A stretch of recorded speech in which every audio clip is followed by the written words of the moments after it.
దుమారం రేపుతున్నాయి. పశ్చిమాసియా యుద్ధం అన్ని వర్గాలకు నష్టాలను మిగిల్చింది. ఇక ట్రంప్ కుటుంబానికి మాత్రం లాభాలను పండిస్తోంది. ఇరాన్తో యుద్ధం వేళ ఆ కుటుంబ పెట్టుబడులపై తీవ్ర విమర్శలు వస్తున్నాయి. అమెరికా స్టాక్ మార్కెట్లో ట్రంప్ ఇన్సైడర్ ట్రేడింగ్ చేస్తున్నారని ఆరోపణలు వచ్చాయి. అధ్యక్షుడిగా కొనసాగుతూ 3 నెలల వ్యవధిలోనే మార్కెట్లో వేల సంఖ్యలో లావాదేవీలు చేయటం చర్చనీయాంశమైంది. ఇప్పుడు ఆయన ఎంచుకున్న కంపెనీల విషయం వెలుగులోకి వచ్చింది.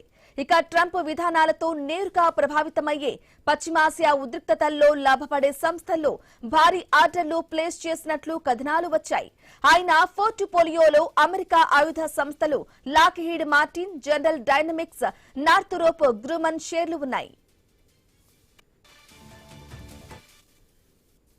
ఇక ఇటీవల చైనా పర్యటనకు వెళ్లిన ట్రంప్ ఆ దేశానికి ఎన్విడియా చిప్పుల ఎగుమతులపై కీలక నిర్ణయం తీసుకున్నారు. ఎగుమతి నిబంధనలు సడలించారు. ఎన్విడియాకు చెందిన అధునాతన చిప్లను చైనా కస్టమర్లకు విక్రయించడానికి అంగీకరించారు. ఈ నేపథ్యంలో ట్రంప్ కుటుంబం $6 మిలియన్ల మేరకు ఇన్సైడర్ ట్రేడింగ్ చేసిందని ఆరోపణలు వచ్చాయి. అధ్యక్షుడి పోర్ట్ఫోలియోను థర్డ్ పార్టీలు నిర్వహిస్తున్నాయని ట్రంప్ కుటుంబ వ్యాపారాలను చూస్తున్న ప్రతినిధి వెల్లడించారు. షేర్లు ఏ కంపెనీల్లోనే కొనాలి అని ట్రంప్ ఆయన కుటుంబం నుంచి ఎలాంటి సూచనలు అందవని స్పష్టం చేశారు.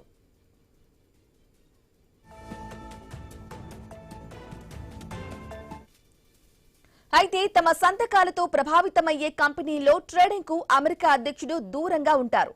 మామూలుగా అమెరికా ఉద్యోగులు తమ ప్రభుత్వ విధానాల వల్ల ప్రభావితమయ్యే ఆస్తులను కలిగి ఉండడానికి ఆ దేశ చట్టాలు అనుమతించవు.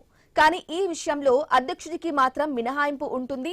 అయితే అధ్యక్షుడికి పెట్టుబడులు ఏ రంగాల్లో ఉన్నాయో తెలియడమే ఇక్కడ సమస్య అని ఎథిక్స్ అధికారులు అభిప్రాయం వ్యక్తం చేశారు. ఇవి అధ్యక్షుడి నిర్ణయాలను ప్రభావితం చేస్తాయని ఆందోళన వ్యక్తం చేశారు.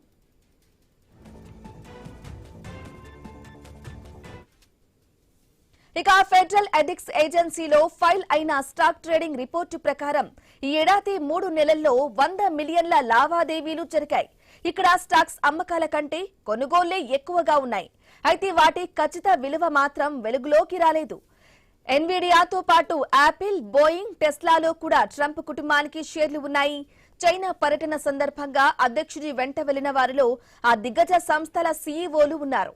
America vice president JD Vance మాత్రం ట్రంప్కు మద్దతుగా మాట్లాడారు. ఇక అధ్యక్ష కార్యాలయంలో కంప్యూటర్ ముందు కూర్చుని తన రాబిన్హుడ్ ఖాతా ద్వారా లావాదేవీలు చెయ్యరని వ్యాఖ్యానించారు.